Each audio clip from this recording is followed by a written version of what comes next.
اور مومنو یہ نہ سمجھنا کہ یہ ظالم جو کام کر رہے ہیں اللہ ان سے بے خبر ہے.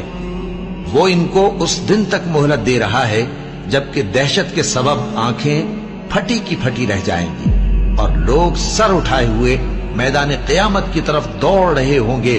ان کی نگاہیں خود اپنی طرف لوٹ نہ سکیں گی اور ان کے دل مارے خوف کے ہوا ہو رہے ہوں گے. اور اس وقت کو یاد کرو جب تمہارے پروردگار نے یہود کو آگاہ کر دیا تھا کہ وہ ان پر قیامت تک ایسے شخص کو مسلط رکھے گا جو ان کو بری بری تکلیفیں دیتا رہے.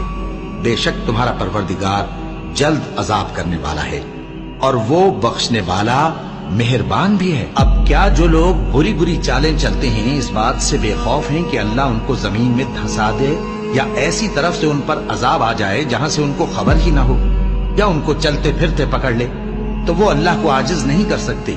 یا جب ان کو عذاب کا ڈر پیدا ہو گیا ہو تو